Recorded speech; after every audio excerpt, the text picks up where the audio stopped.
The vast emptiness of space lit up with the bright engines of the Dilation fleet as they approached the uncharted region. Their sensors had detected unusual energy readings days before, prompting Admiral Ta to assemble a force of 15 warships. Standing tall on the bridge of the Eternal Guardian, his four-armed frame cast an imposing shadow as he studied the holographic display. "Report," he commanded, his gravelly voice carrying across the bridge. Officer Kyo looked up from her station. "Energy signature is consistent, but unlike anything in our database, Admiral. Source appears to be within the asteroid field ahead."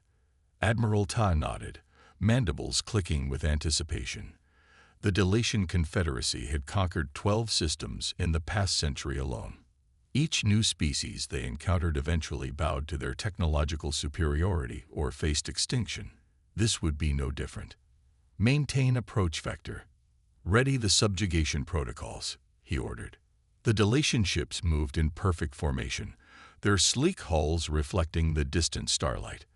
They represented 7 allied species, each bringing unique capabilities to their collective might. None had ever faced defeat. Deep within the asteroid field, the human battleship Thunderchild maintained position. Unlike the elegant Dilation vessels, the Thunderchild was a behemoth of practical engineering, a floating fortress bristling with weapon systems and defensive arrays. Captain Jihu Park stood calmly at the command center, watching the approaching fleet on multiple screens. A veteran of Earth's last global conflict, she understood the importance of this moment. "They're moving in standard attack formation," reported Tactical Officer Ba. "Weapons systems appear to be powering up." "Defensive systems status?" asked Captain Park. "Shields at full capacity. Point defense grid online." "All systems green," replied Commander Du. Humanity had only reached the stars 30 years ago, but centuries of internal warfare had forged their military technology into something formidable. The Thunderchild represented humanity's greatest defensive achievement, a ship designed to withstand attacks from unknown threats while maintaining diplomacy as its primary mission. "They'll be in weapons range in 3 minutes," said Officer Bai, tension evident in his voice. Captain Park nodded. "Open communications channel. Wide-spectrum broadcast with translation matrix active." On the Eternal Guardian, a communication officer turned to Admiral Ta. "Sir, we're receiving a transmission from the unknown vessel." Admiral Ta's 4 eyes narrowed. This was unusual. Most species waited fearfully for the Dilatians to make first contact. "Display it," he ordered. The bridge screen flickered to life, showing the image of Captain Park. The Dilatians observed the strange 2-armed being with fascination and contempt. "This is Captain Park of the Earth Confederation vessel Thunderchild.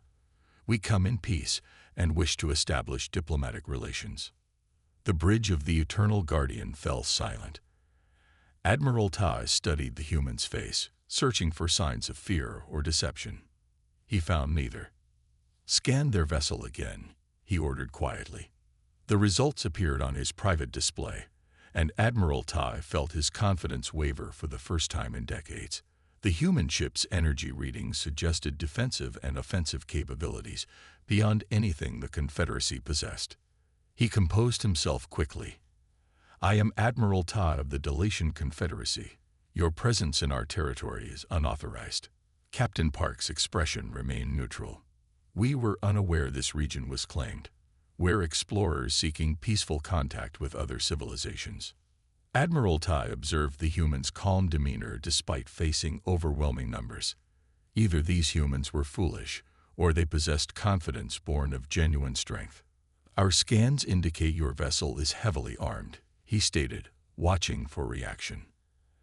"As is yours, Admiral," replied Captain Park evenly. "We believe in being prepared while hoping for friendship. Perhaps we could arrange a meeting to discuss terms of peaceful coexistence." This was not how first contacts typically proceeded. The Dilatians had perfected their subjugation protocols through dozens of conquests. Species either submitted immediately or responded with ineffective hostility. This measured confidence was unsettling. Admiral Ta signaled to cut the transmission temporarily. Analysis of their weapon systems. Unknown technology, sir, replied his science officer. But power readings suggest capabilities that match or exceed our own. For the first time in centuries, the Dalatian Confederacy faced a decision. Risk conflict with an unknown, but potentially equal power, or engage in genuine diplomacy. Admiral Tai reopened communications. We will consider your proposal for a meeting, Captain Park of Earth. The first contact had begun. The meeting between humans and Dalatians took place in a neutral zone between their ships. Both sides sent small shuttles to a large asteroid where temporary atmospheric domes were established. Captain Park brought Commander Sunmei and 2 security officers.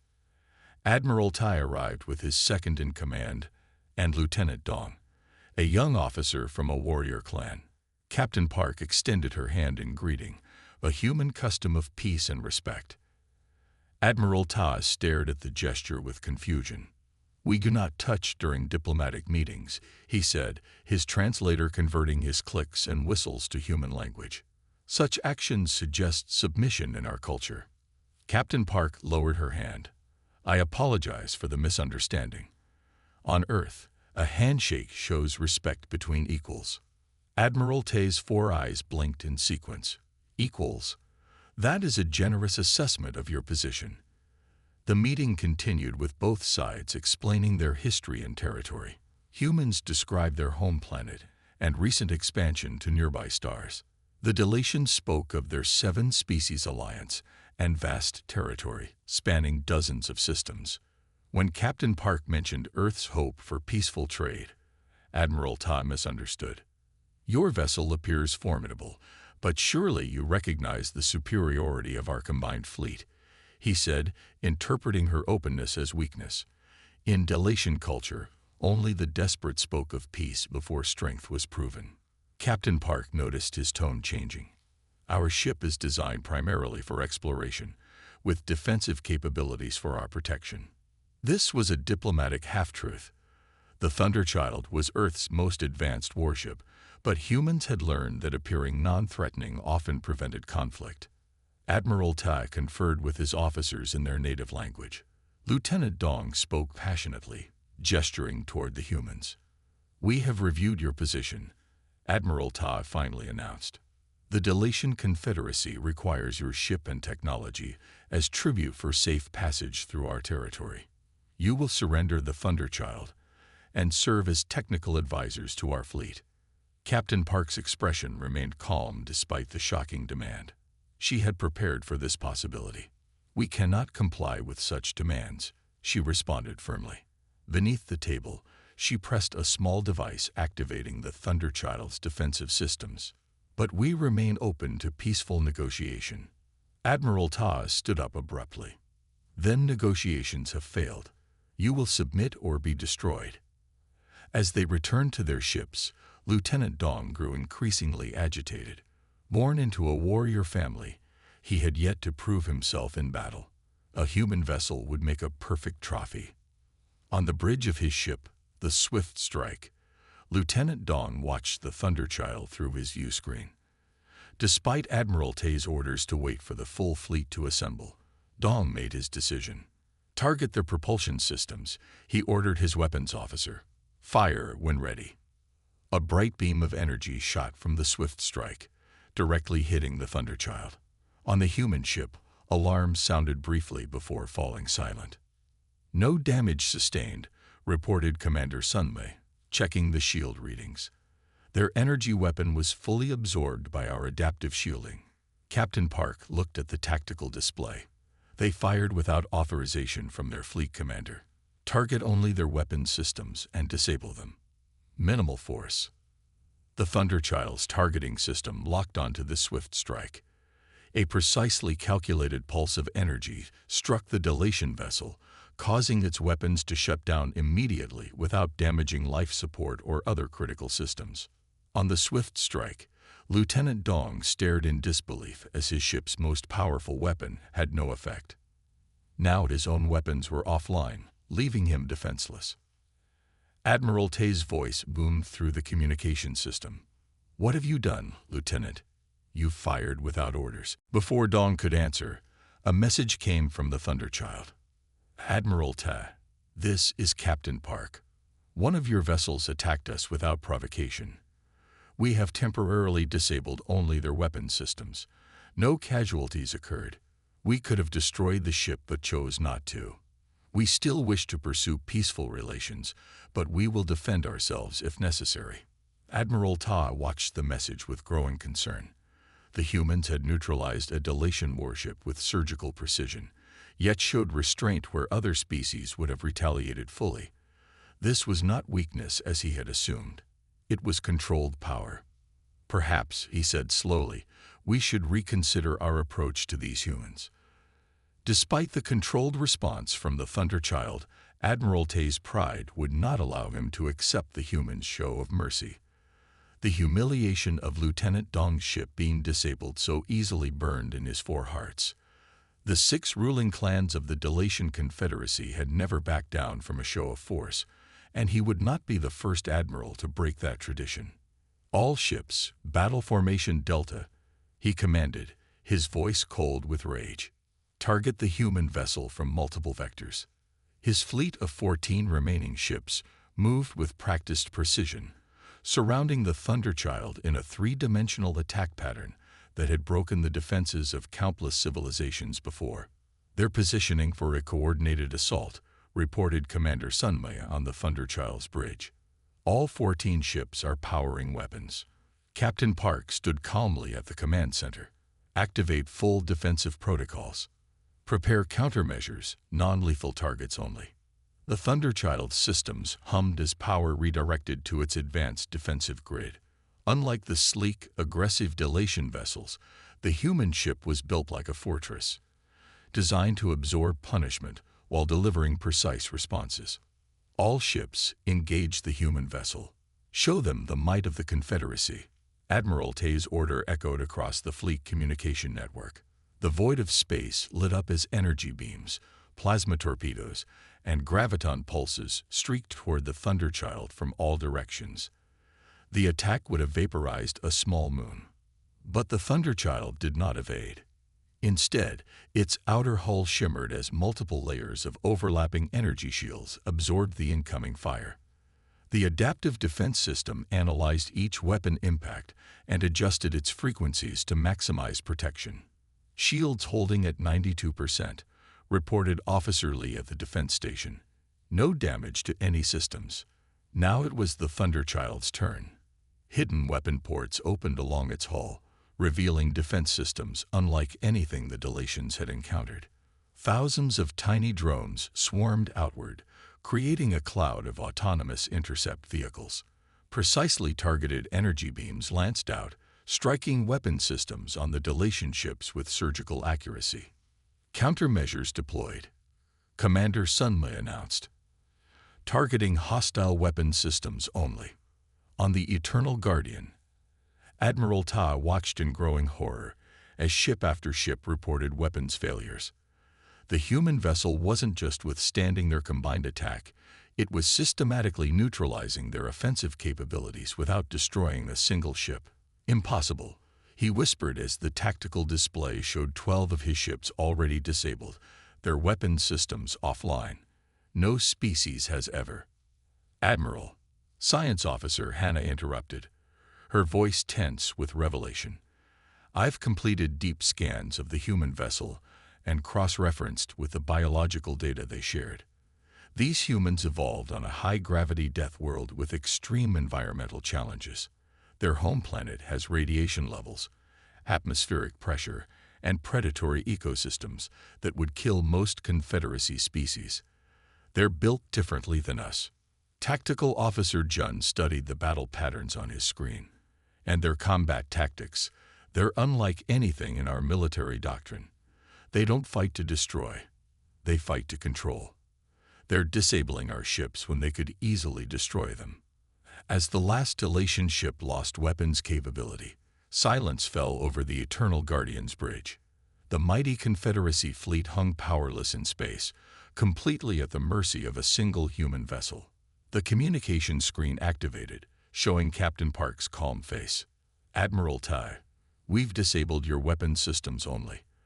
All your ships maintain life support, propulsion, and other essential functions. We're dispatching medical teams to assist your wounded." The bridge crew looked to Admiral Tai in shock. No conquering force had ever offered medical assistance to enemies they had just defeated. "Why would you help us after we attacked you?" Admiral Tai asked, genuine confusion in his voice. "Because that's what humans do," Captain Park replied simply. "We fight when necessary, but we prefer to heal. Will you accept our assistance?" Admiral Ta looked around at his bridge crew, seeing the same realization dawning on their faces. The Confederacy had encountered something entirely new, a species with both the power to destroy them and the restraint not to. "We will accept your assistance," he said finally, his voice humble for the first time in his long military career. 3 days after the battle, a small Delation shuttle approached the Thunderchild. Admiral Ta sat rigidly in his seat, joined by Science Officer Hannah and 2 military advisors. Through the viewport, the human battleship looked even more massive up close, its dark hull marked with subtle symbols and glowing blue energy lines. "Remember," Admiral Ta instructed his team, "we are here to learn. The Council has ordered full diplomatic engagement." The shuttle docked smoothly in the Thunderchild's cavernous bay. Captain Park greeted them personally, flanked by several officers of visibly different ethnicities. "Welcome aboard the Thunderchild," she said with a slight bow. "We hope this visit marks the beginning of peaceful relations between our peoples." Admiral Ta performed the Delation greeting gesture, pressing his upper hands together while extending his lower ones. "We thank you for your invitation, Captain. The Confederacy wishes to understand the humans better." The tour began with the ship's medical bay, where both human doctors and medical robots treated injured Delation crew members. Admiral Ta watched in amazement as humans worked tirelessly to help the very beings who had attacked them days before. "Your medical technology is extraordinary," Science Officer Hannah commented, examining a tissue regenerator. "Necessity drove much of our advancement," replied the human doctor. "Our wars taught us to heal as effectively as we learned to harm." Next, they visited the bridge, where officers of various human ethnicities worked together seamlessly. Advanced holographic displays showed real-time data from all ship systems. "Our history is filled with internal conflicts," explained Captain Park while showing them the command center. "We developed these technologies to survive ourselves before we reached the stars." In engineering, Commander Min demonstrated the ship's propulsion systems, a marvel of controlled antimatter reactions. "We harnessed this power centuries ago," Commander Min explained while showing holographic schematics. "But we learned that technological advancement without ethical progress leads to extinction. Many human nations nearly destroyed themselves before we unified." Throughout the tour, Admiral Ta noticed how the humans combined seemingly opposite qualities: military precision with artistic beauty, hierarchical command with open discussion, technological might with ethical restraint. "You value both strength and compassion," Admiral Tai observed during a meal in the ship's communal dining area. "In our culture, these are considered contradictory. The strong rule, the compassionate serve." Captain Park nodded thoughtfully. "Humans once thought similarly. Our evolutionary path was violent, but we discovered that true strength comes from balancing power with restraint." Meanwhile, aboard the Delation vessel Silent Hunter, a secret meeting took place. Commander Wu, a veteran of 30 conquest campaigns, addressed a small group of officers from the warrior clans. "This peace initiative is shameful," he hissed, displaying images of the human ship. "The Confederacy has never negotiated with lesser species." "But their technology clearly surpasses ours," objected a younger officer. "Which is precisely why we must acquire it," Wu replied. "My sources in the science division have identified their main computer core. With access to their systems, we can steal their technological secrets." He displayed a small device on his palm. "This data extractor can penetrate their networks if planted in their central computer room. The humans will detect any intrusion," warned another officer. Wu's mandibles clicked with contempt. These humans may be powerful, he told his conspirators, but they are naive. Their compassion is a weakness we will exploit. 4 of our operatives will join the scientific exchange team tomorrow. While the humans are busy sharing their knowledge, we will take what we need. Back on the Thunderchild, the tour concluded in a garden area where plants from Earth grew under artificial sunlight. "This is remarkable," said Science Officer Hana, touching a flower petal gently. "You bring life with you to the stars." "It reminds us of home," Captain Park explained, "and of what we're protecting when we build warships." Admiral Ta looked at the peaceful garden, then through a viewport at the stars beyond. For the first time in his career, he questioned the Confederacy's path of endless conquest. "Perhaps," he said quietly, "there is much our peoples can learn from each other." The scientific exchange delegation arrived on the Thunderchild the next morning. Among them, 4 officers loyal to Commander Wu had hidden equipment in their ceremonial robes. While the main delegation toured the agricultural section, the 4 separated from the group, claiming interest in different ship systems. Officer Rin slipped into a maintenance tunnel, following memorized directions to the central computer core. The human security officers were occupied with the main delegation, making his path surprisingly clear, or so he thought. Subject identified. Non-authorized personnel in Maintenance Shaft 12B, whispered the ship's AI to security personnel. The AI had scanned and cataloged all visitors upon their arrival, tracking their movements continuously. Ren reached a junction near the computer core, removed a small device from his robe, and prepared to install it. Suddenly, the panels around him lit up with a soft blue glow. "Intruder alert, Deck 7, announced the calm voice of the ship's AI throughout the vessel. Security protocols activated. Before Ren could react, force fields shimmered into existence, containing him in a bubble of energy. Similar fields captured his 3 companions in different sections of the ship. Captain Park received the alert on the bridge. "Contain the intruders but do not harm them," she ordered, "and request Admiral Tay's presence immediately." 20 minutes later, Admiral Ta stood in the security center, staring at monitor screens showing his 4 officers contained in force fields. Commander Wu's data extraction devices lay exposed on a table. "These were found on your officers," Captain Park said simply. "They were attempting to access our computer systems."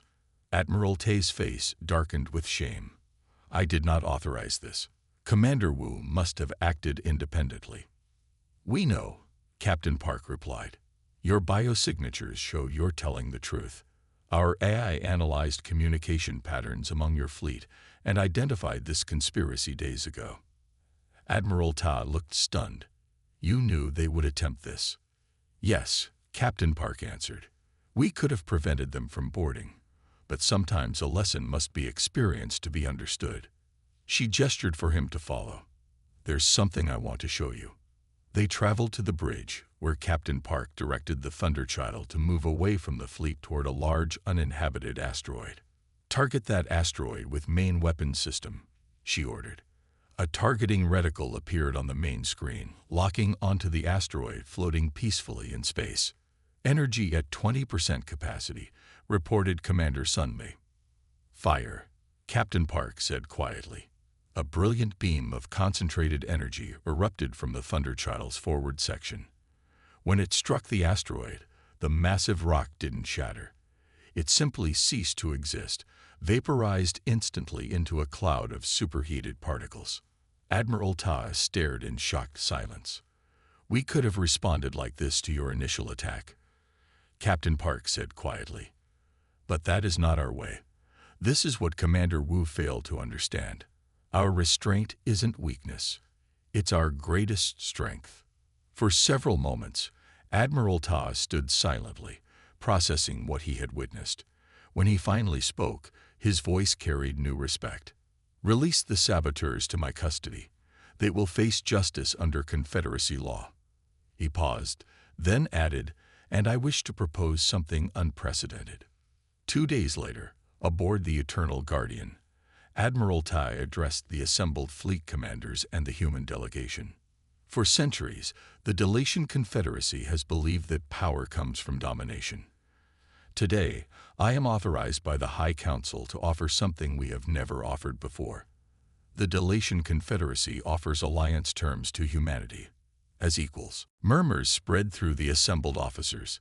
Equal alliance had never been extended to any species in Confederacy history. We accept with gratitude, Captain Park responded, bowing deeply. 1 week later, the Thunderchild escorted the Delation fleet back to their core territory. Along the journey, human and Delation crews exchanged visits, sharing knowledge and culture. Commander Wu and his conspirators were confined to quarters, awaiting trial. News of the alliance spread quickly throughout the 7 worlds of the Confederacy. Many reacted with shock that any species could earn equal status, while others were curious about these strange humans who wielded such power with restraint. At the formal treaty signing ceremony on the Delation homeworld, Admiral Tai addressed the High Council as human diplomatic envoys looked on. "We thought power was the ability to destroy," he said, his voice carrying to all corners of the ancient chamber. "They showed us that true power lies in choosing not to. This alliance marks not just a new chapter in our history, but a new understanding of what it means to be truly strong." Captain Park smiled as the treaty was signed. Humanity had found not just another intelligent species among the stars, but a path to teaching the wisdom they had learned through their own bloody history. That the strongest hand is the one extended in friendship. The end.